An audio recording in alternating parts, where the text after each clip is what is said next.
The emergency lights flashed red across Kepler Station as another report came in from the war zone.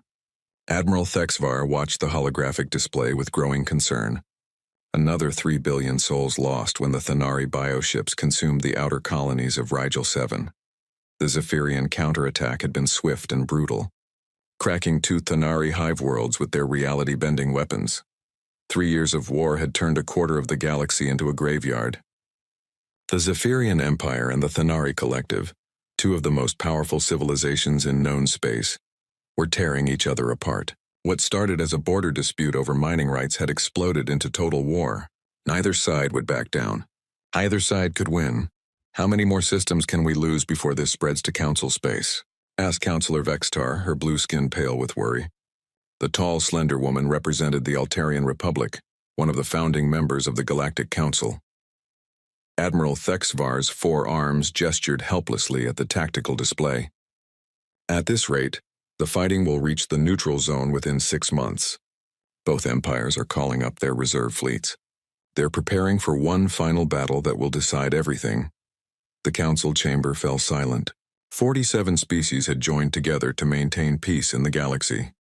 For 3,000 years, they had prevented wars like this through careful diplomacy and economic pressure. But the Zephyrians and Thanari were too powerful, too proud, and too angry to listen to reason. "We need a mediator," said High Counselor Morden, his ancient voice carrying the weight of centuries. The elderly Corvin had served on the council longer than most species had been spacefaring. "Someone both sides will trust. Someone with no stake in the outcome." "Who?" Vextar asked. "We've tried sending our best diplomats." The Zephyrians read their minds and accused them of bias.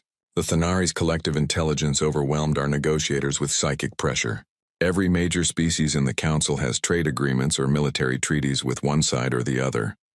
Thexvar pulled up a star chart showing the galaxy's political divisions. Red zones marked Zephyrian space, green showed Thanari territory, and blue indicated council members.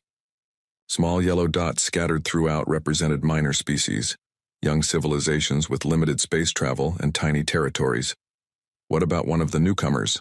the Admiral suggested. "The Villani just achieved faster-than-light travel 50 years ago. Or perhaps the Jorthan Collective." Morden studied the display carefully. His eyes stopped on a small cluster of yellow dots in what humans called the Orion Arm. "What about these ones?" "The humans?" A junior aide quickly accessed the files. "Homo sapiens from the planet Earth. They achieved spaceflight 150 years ago. Current territory includes 12 star systems, mostly focused on scientific research and colonization. Population approximately 40 billion across all worlds. Military capabilities," Vextar asked. "Limited. Small patrol fleets for asteroid mining protection and piracy prevention. No major warships detected. Their largest vessel is classified as a heavy explorer, roughly equivalent to our light cruisers." Thexvar's antennae twitched with what might have been amusement. "They're barely more advanced than the species we grant observer status. Why would either empire listen to them?" "Exactly," Morden said, a slight smile crossing his weathered features. "They're completely harmless. No ancient grudges, no territorial ambitions, no military threat to either side. The Zephyrians won't see them as potential enemies. The Thanari Collective won't identify them as competitors for resources." The idea took shape as the council discussed it. Humans were young, inexperienced, and naive about galactic politics. They had no powerful allies and no hidden agendas. Their small size meant they posed no threat to anyone. Most importantly, they were completely neutral in the current conflict. Their records show they've settled internal conflicts through negotiation many times, the aide reported. They have something called the United Nations that has prevented major wars on their homeworld for over 2 centuries. "Send them a message," Morden decided. "Frame it as an honor. The first time a newly discovered species has been asked to mediate a galactic crisis. Appeal to their desire to prove themselves worthy of council membership." Captain Sarah. Chen was reviewing mineral surveys from the Kepler belt when the priority communication alert sounded aboard the exploration vessel Endeavour. The message bore the official seal of the Galactic Council, causing excited murmurs throughout the bridge crew. "This is unprecedented," said Commander Rodriguez, Chen's second in command. "The Council has never directly contacted a frontier colony before." Chen opened the transmission with trembling hands. The holographic image of Counselor Vextar appeared. speaking in perfect English learned from Earth's cultural broadcasts. Greetings, people of Earth. I am Counselor Vextar, speaking on behalf of the Galactic Council. We come to you in a time of great crisis, seeking assistance that only your species can provide. The message explained the war between the Zephyrian Empire and Thanari Collective in simple terms. Billions were dying, ancient civilizations faced extinction. The galaxy teetered on the edge of chaos that could consume everything. We have observed humanity's remarkable ability to resolve conflicts through peaceful means, Vextar continued.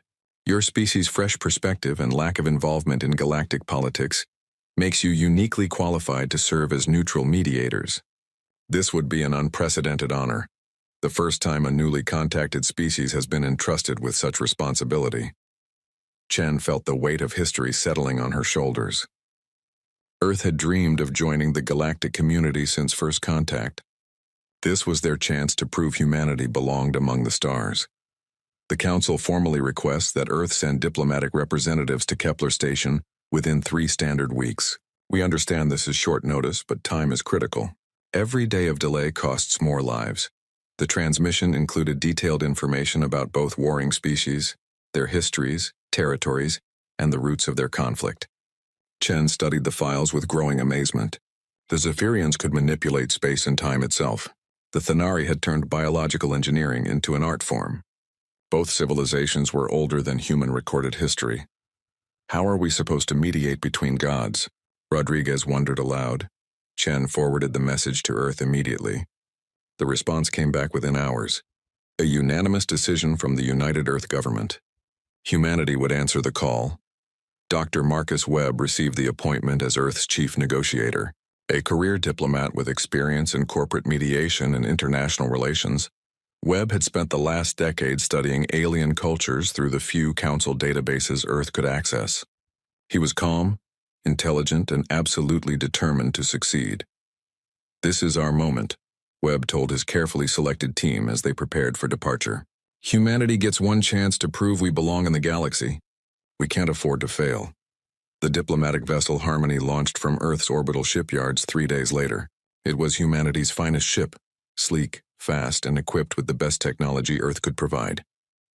Compared to the massive dreadnoughts of the warring empires, it looked like a child's toy.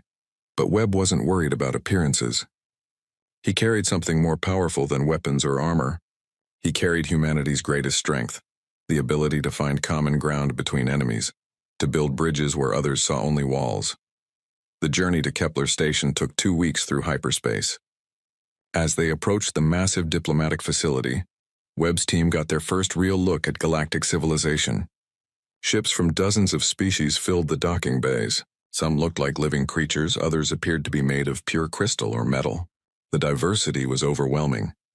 Remember, Webb told his people as they prepared to disembark, we're not here to impress anyone. We're here to save lives. Stay humble, listen carefully, and don't let them intimidate you. The airlock opened and humanity stepped onto the galactic stage for the first time. None of them realized they were about to make history in ways they never imagined. Kepler Station stretched across 50 kilometers of space, a massive wheel spinning slowly to provide artificial gravity. As the human diplomatic vessel Harmony approached the docking bay, Dr. Marcus Webb pressed his face to the viewport and felt his breath catch in his throat. Ships from across the galaxy filled the station's harbors. Crystalline Zephyrian vessels that seemed to bend light around their edges. Living Thanari bioships that pulsed with organic rhythms. Sleek council cruisers that hummed with barely contained energy. And scattered among them, representatives of dozens of other species Webb had only read about in briefing files. Look at the size of that thing, whispered Lieutenant Sarah Park, Webb's security chief, pointing to a Zephyrian dreadnought. The ship was nearly 2 kilometers long, its crystal hull shifting through colors that hurt to look at directly. And that one's moving, added Dr. James Carter, the team's xenobiologist, watching a Thanari vessel that seemed to breathe. Organic passages opened and closed along its surface like massive lungs. Commander Rodriguez guided Harmony into the assigned docking bay, following traffic control instructions transmitted in 17 different languages. The human ship looked tiny compared to the alien vessels around it. Several docking workers, tall, gray-skinned beings from the Tau Ceti system, stopped their work to stare at the newcomers. First time seeing humans up close, Webb observed. Let's give them a good impression. The airlock connected with a soft hiss. Webb straightened his formal diplomatic uniform and checked his translation device one final time. The technology was borrowed from the Council, a gift to help new species communicate. He hoped it would work better than Earth's own attempts at universal translation. The doors opened to reveal Counselor Vextar waiting with a small honor guard. The tall blue-skinned woman smiled warmly as Webb stepped forward. Ambassador Webb, welcome to Kepler Station. I am Counselor Vextar. On behalf of the Galactic Council, thank you for coming. Webb bowed slightly, remembering the briefing files on Altarian customs. The honor is ours, Counselor. Earth is grateful for this opportunity to serve the cause of peace. As they walked through the station's corridors, Webb marveled at the incredible diversity around him. A group of insectoid beings with rainbow wings chattered in musical tones.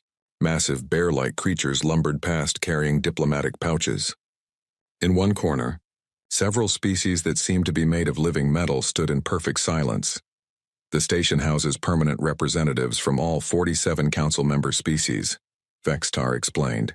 During this crisis, we've also welcomed observers from nearly every known civilization. Everyone wants to see how this conflict resolves. They passed through several security checkpoints, each one scanning for weapons, biological threats, and psychic interference. Webb's team submitted to every procedure without complaint, though he noticed many aliens studying them with obvious curiosity. Forgive the stares, Vextar said quietly.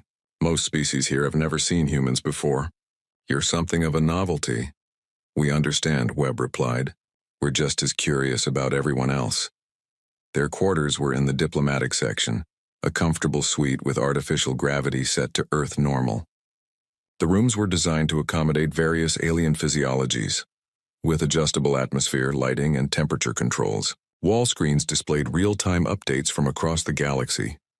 The Zephyrian delegation occupies the eastern wing, Vextar explained, pointing to a station map. Prince Krythak leads their negotiation team. He's young by their standards, only 800 years old, but very influential in the Imperial Court. And the Thanari? Webb asked, Western Section. Queen Mind Zesika speaks for their collective consciousness. She represents the thoughts and desires of over 4 trillion individual Thanari across their empire. Webb studied the briefing materials his team had prepared during the journey. The Zephyrian Empire controlled nearly 300 star systems, their technology based on manipulating space-time itself. They could fold distance, slow time, and even create pocket universes for manufacturing and storage. The Thanari collective was equally impressive, but in different ways. Their biotechnology had reached levels that seemed like magic.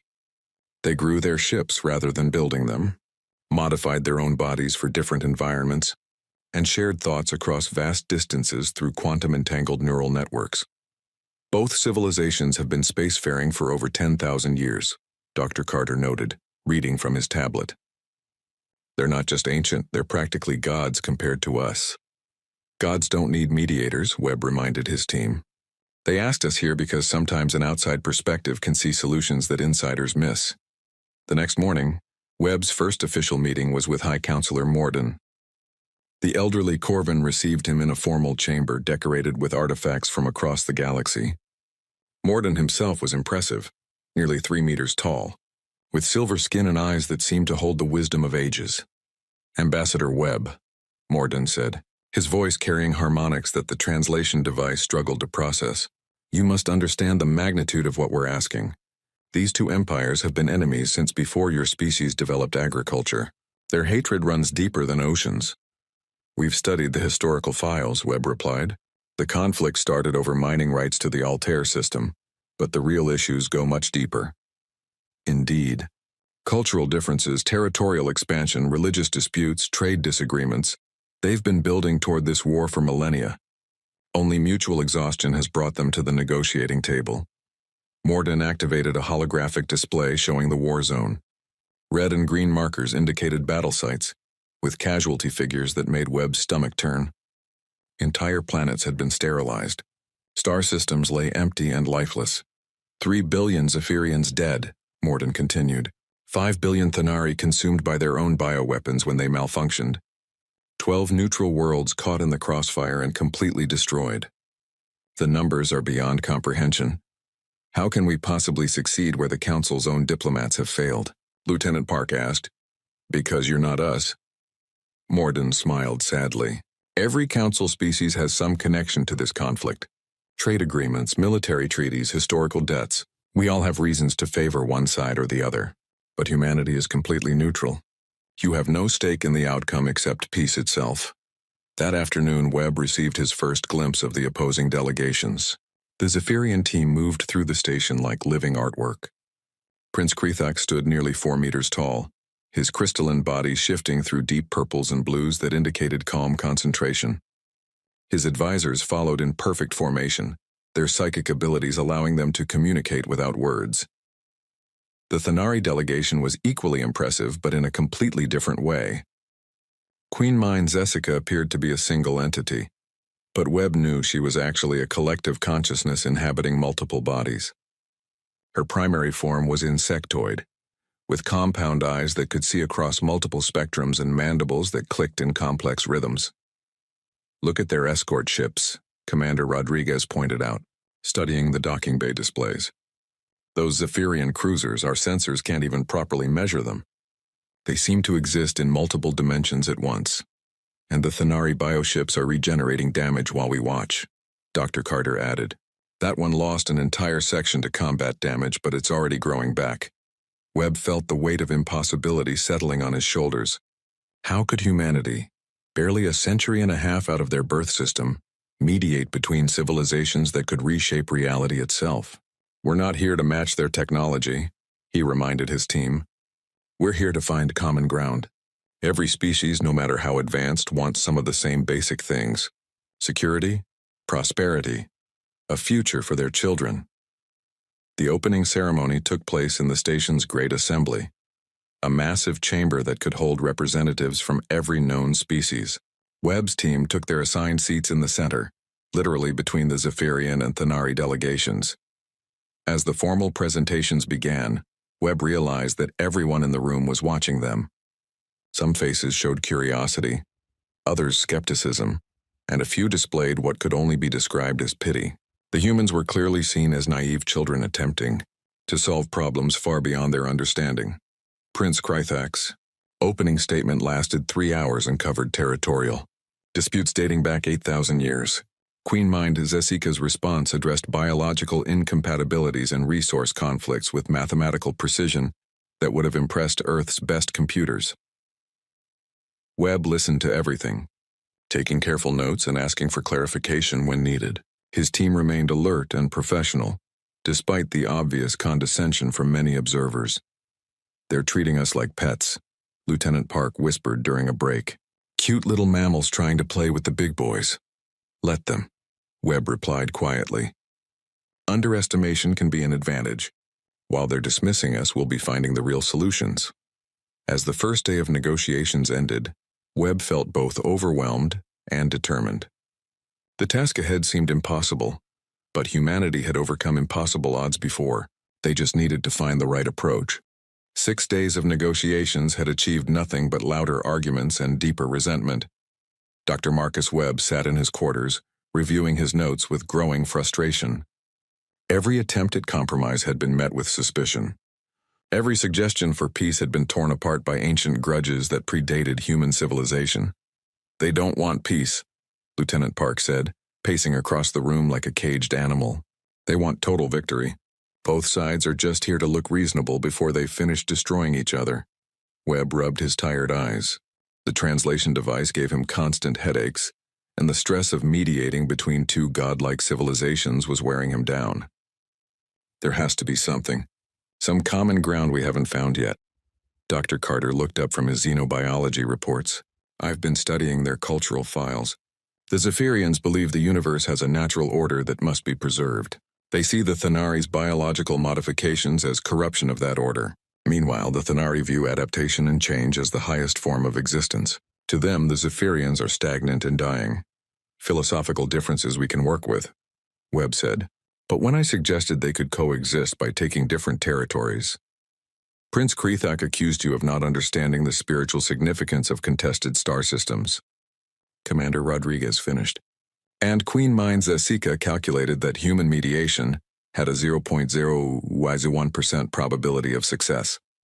Webb was about to respond when emergency alarms began blaring throughout the station.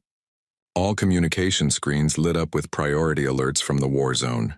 A Zephyrian strike force had attempted to destroy a Thanari nursery world.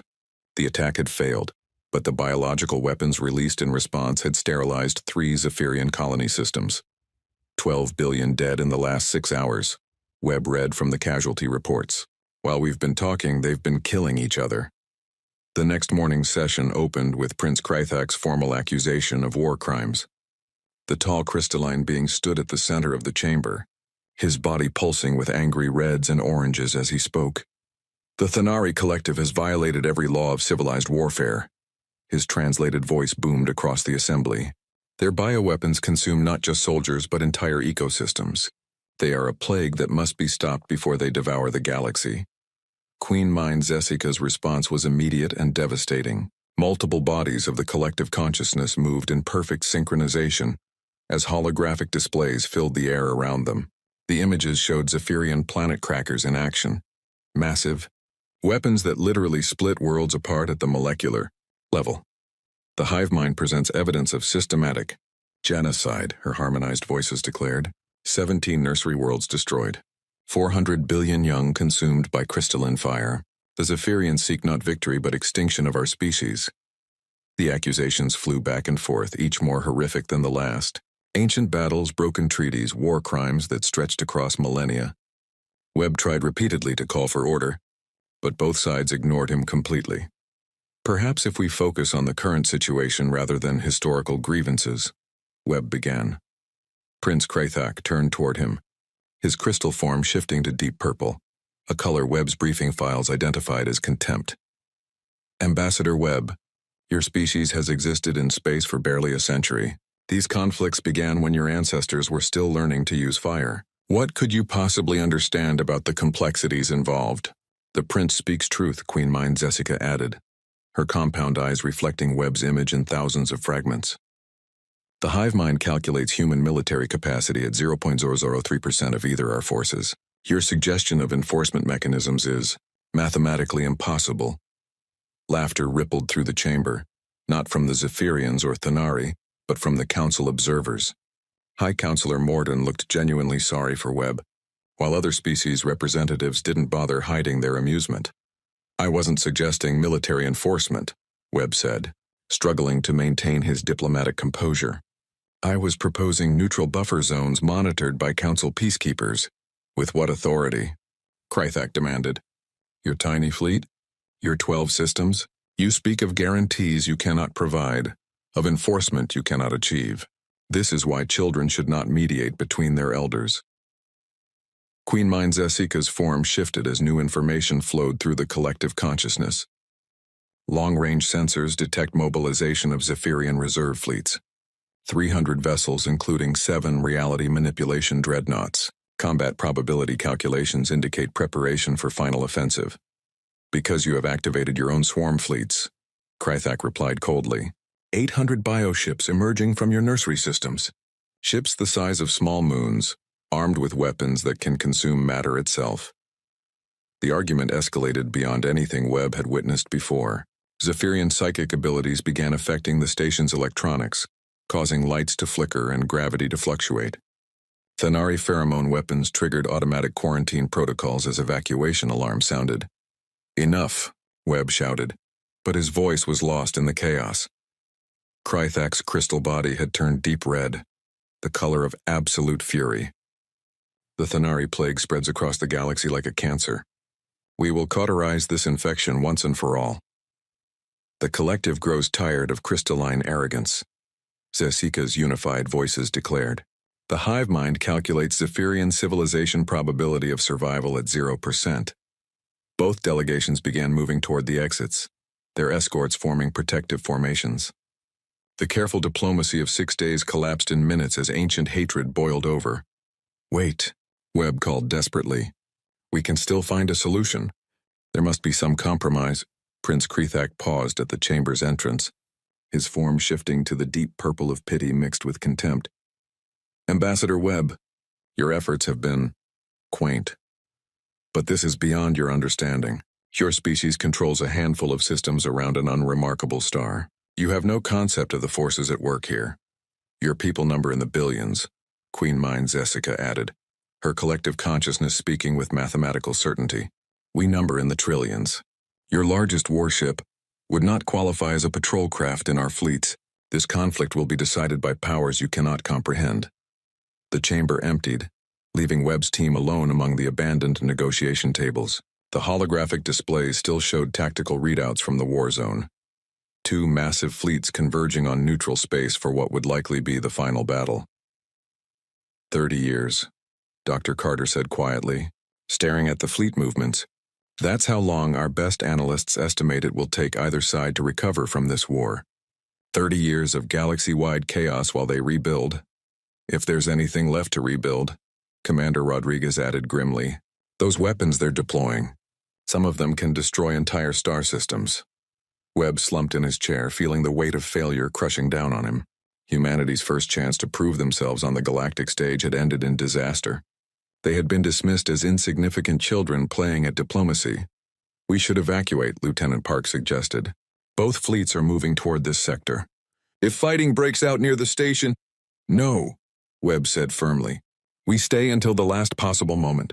Maybe there's still something we can do. He activated his personal communicator and sent a priority message to Earth. The transmission would take several days to reach home, but he needed to report their failure. Humanity had reached for the stars and fallen short. What Webb didn't know was that his message would never reach Earth. Not because of distance or interference, but because Earth already knew exactly what was happening at Kepler Station. Admiral Elena Vasquez read the tactical display with professional calm as her flagship emerged from hyperspace. Around her, 2,000 ships of the Terrasol Defense Fleet materialized in perfect formation. Admiral, her communications officer reported, we're receiving evacuation broadcast from Kepler Station. Multiple alien fleets converging on this position. Understood, Vasquez replied, checking the mission chronometer. Send a message to Ambassador Webb. Tell him his backup has arrived. The fleet's arrival had not gone unnoticed. Across Kepler Station, alien sensors detected the massive human force appearing in their midst. Emergency sessions convened as military analysts tried to understand what they were seeing. That's impossible, High Counselor Mordoon whispered, staring at the tactical displays. They said 12 systems, a few patrol ships. How? On the Zephyrian dreadnought Eternal Radiance, Prince Krythak felt a chill run through his crystal form. His empire's best scouts had never detected this fleet. Where had humanity been hiding such force? Aboard the Thanari bioship Infinite Hunger, Queen Mind Zessica's collective consciousness processed the implications. 2,000 warships, technology that matched or exceeded their own. The humans had not been honest about their capabilities. As the realization spread through both fleets, the confident advance toward final battle began to slow. The galaxy was about to discover that humanity had been playing a very different game all along. Webb received Admiral Vasquez's message in his quarters as he prepared for evacuation. He read it 3 times before the words sank in. The first sign something had changed was the silence. Kepler Station's evacuation alarms had been wailing for hours as staff prepared for the approaching battle between the Zephyrian and Thanari fleets. Then suddenly every alarm stopped at once. Dr. Marcus Webb looked up from his emergency packing as Lieutenant Park burst into his quarters. Her face was pale, eyes wide with something between shock and disbelief. Sir, you need to see this, she said, activating the wall display. Long-range sensors just picked up something impossible. The tactical screen showed the local star system with 2 massive fleets converging on Kepler Station. 300 Zephyrian vessels in perfect crystalline formation, 800 Thanari bioships that pulsed with organic life, and now appearing from the direction of Earth's distant colonies. Something that made both war fleets look small. How many ships is that? Webb asked, counting the new contacts as they materialized from hyperspace. 2,000 confirmed, Dr. Carter replied, joining them at the display. Maybe more. They're still dropping out of FTL. Webb stared at the screen in confusion. According to every intelligence report, every diplomatic briefing, every piece of information the Council had shared, Humanity's entire space fleet consisted of perhaps 50 ships. Exploration vessels, cargo haulers, and a handful of patrol craft to deal with pirates. There must be some mistake, he said. Run the identification codes. Commander Rodriguez was already working at his console. IFF signatures confirm they're human vessels, sir. Terrasol Defense Fleet under the command of Admiral Elena Vasquez. Terrasol Defense Fleet, Webb repeated. I've never heard of Admiral Vasquez. I've never heard of a defense fleet that size. The human ships were nothing like the vessels Webb knew from Earth's catalogs. These were warships in every sense of the word, sleek predators bristling with weapon systems he couldn't identify. Massive dreadnoughts that dwarfed anything in the Council archives. Carrier vessels launching fighter wings by the thousands. Sir, Lieutenant Park said quietly, I think we've been lied to. Across the station, alien observers were having similar reactions. In the Council Command Center, High Counselor Mordun watched the tactical display with growing alarm. His aide, a young Altarian technician, kept rechecking the sensor readings. The computers must be malfunctioning, the aide insisted. These readings show human vessels with displacement masses exceeding Council dreadnoughts. That's impossible. Mordun's ancient eyes had seen many impossible things become reality. Run full spectrum analysis. I want to know exactly what we're looking at. The results were disturbing. The human ships weren't just larger than expected. They were incorporating technology that shouldn't exist. Energy signatures matched Zephyrian space-time manipulation systems. Bioneural networks similar to Thanari collective consciousness architecture. Weapons that combined principles from a dozen different species. How? Mordun whispered. How did they acquire this technology without our knowledge?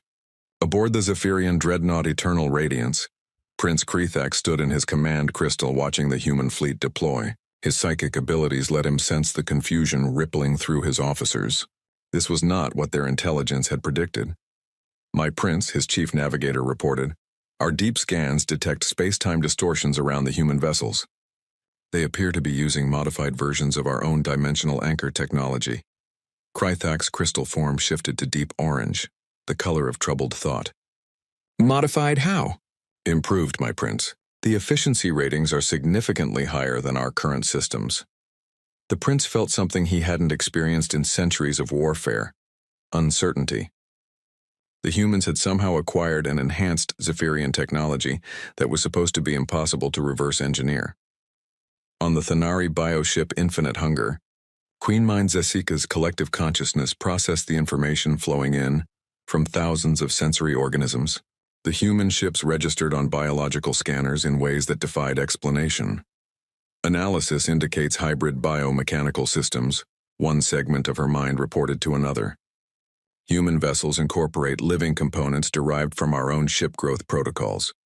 Impossible, another portion of the collective replied. Our biotechnology is species-specific. Alien nervous systems cannot interface with our growth matrices. Yet the sensor data is conclusive.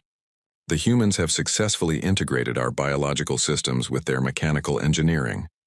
For the first time in her existence, Queen Mind Zesika experienced something approaching fear. Not of death. The collective consciousness could survive the destruction of individual bodies, but fear of the unknown, of an enemy that had outmaneuvered them completely. Admiral Elena Vasquez stood on the bridge of her flagship, the dreadnought Retribution, watching the alien fleets with professional calm. Around her, the Terrasol Defense Fleet moved into position with practiced precision. Communications, open a channel to Kepler Station, she ordered. Find Ambassador Webb and let him know we're here. Admiral, her tactical officer reported, both alien fleets have stopped their advance. They're holding position approximately 1 million kilometers from the station. Good means they're smart enough to be cautious. Weapons, what's our readiness status? All systems green, Admiral.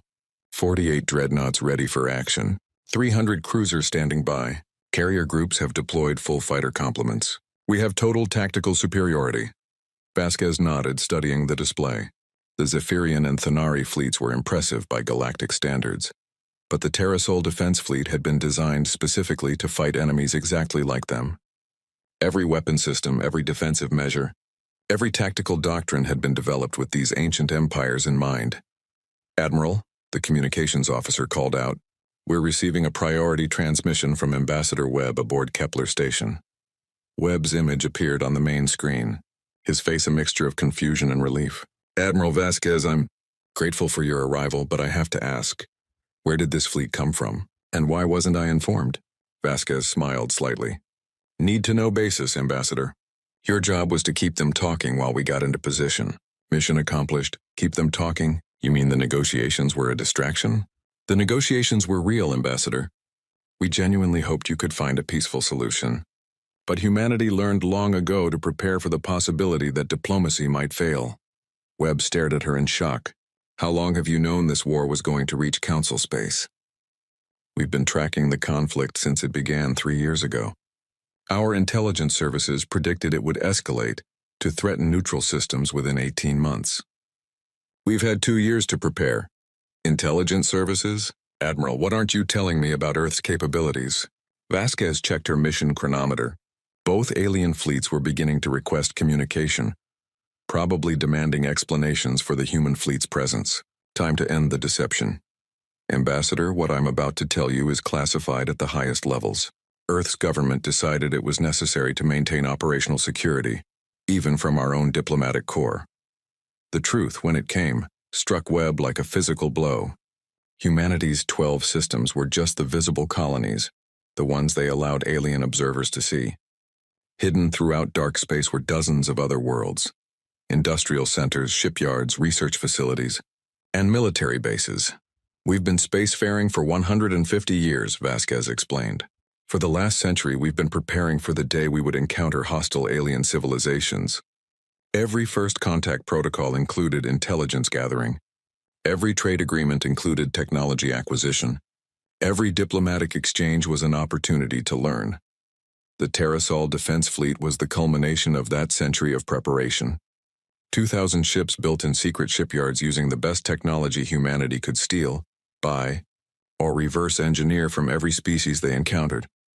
You've been spying on the entire galaxy, Webb said, his voice barely a whisper. We've been learning, Vasquez corrected. The universe is a dangerous place, Ambassador. Ancient empires that can crack planets and devour star systems. We needed to be ready. But the Council, they offered us membership protection, on their terms, as junior partners in their system. We decided humanity deserved a seat at the table as equals. As this conversation continued, sensor operators throughout the system were confirming what their instruments detected. The human fleet wasn't just large, it was technologically superior to both warring empires. Weapons that could punch through any known shield, defenses that could withstand planet-killing attacks, faster-than-light systems that made galactic travel trivial. On Kepler Station, alien diplomats gathered in emergency session. The entire political structure of the galaxy had just shifted, and they were struggling to understand the implications. How did we miss this? Counselor Vextar demanded. Our intelligence networks span every known system. How did humanity hide an entire military-industrial complex? They used our own assumptions against us, Morden replied grimly. We saw a young species with limited territory and dismissed them as insignificant. We never looked deeper. What do they want? What are their intentions? The silence that followed Admiral Vasquez's broadcast stretched across the entire Kepler system like a held breath.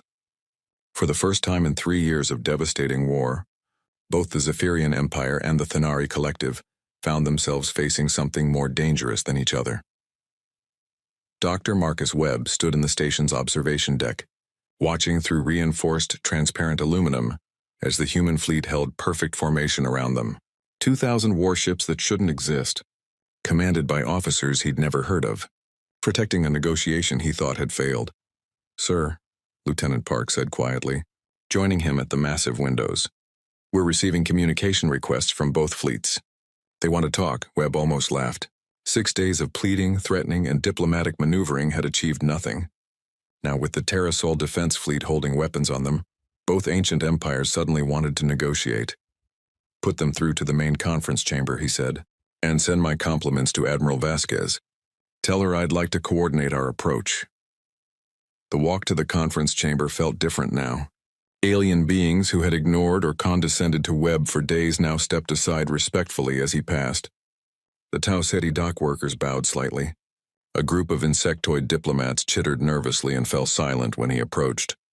Word of the human fleet's true capabilities was spreading through the station like wildfire. Intelligence reports that had taken weeks to compile were being rewritten in hours. Every species was desperately trying to understand what this meant for the galactic balance of power. Admiral Vasquez was waiting in the conference chamber when Webb arrived. Her crisp uniform and calm demeanor, a sharp contrast to the chaos surrounding them. She was younger than Webb had expected, perhaps 50 years old, with the kind of steady competence that came from decades of military service. "Ambassador," she said, standing as he entered. "I apologize for the deception. Orders came from the very top." "How long have you known?" Webb asked, taking his seat at the negotiating table. "About the war, about this situation?" "The Defense Fleet has been tracking this conflict since the first border skirmishes 3 years ago. Our analysts predicted it would escalate beyond the ability of either empire to control. We've been positioning assets throughout the sector ever since." Webb stared at her. "Assets? How many ships do we really have, Admiral?" "Classified, Ambassador. But let's just say the Terrasol Defense Fleet represents a significant portion of our total military capability. Not the entirety of it." Before Webb could respond, the chamber's communication system activated. Prince Krethak's holographic image appeared at one end of the table, his crystalline form shifting through colors that Webb's briefing files identified as extreme agitation.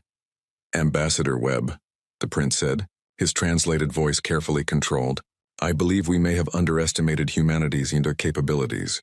Perhaps it would be prudent to resume our discussions." A second hologram materialized as Queen Mind Zessica's collective, consciousness-established connection from the Thanari fleet. Her compound eyes reflected Webb's image thousands of times as she spoke. "The hive mind concurs with Zephyrian assessment. Previous calculations regarding human military capacity contained significant errors.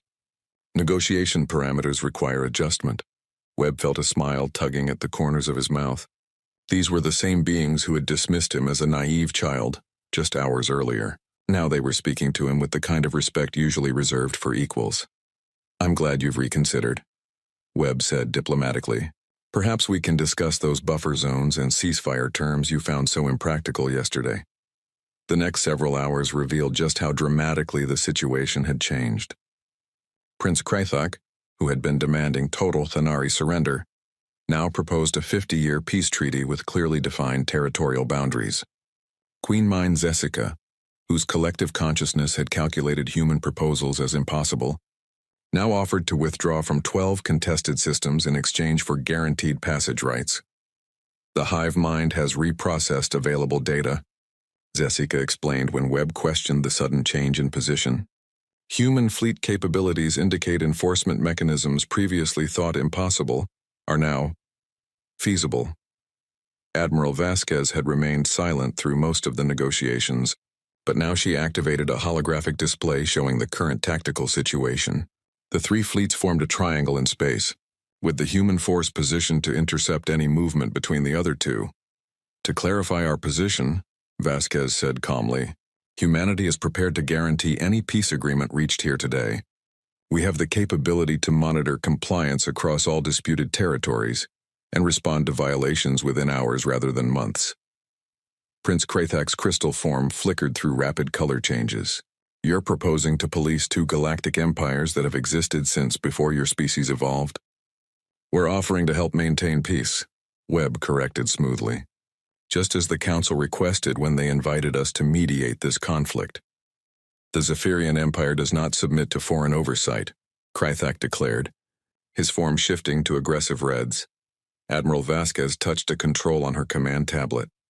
Across the system, the human dreadnoughts powered up their main weapons. Energy readings that made both alien fleet's sensors scream warnings filled space around Kepler Station.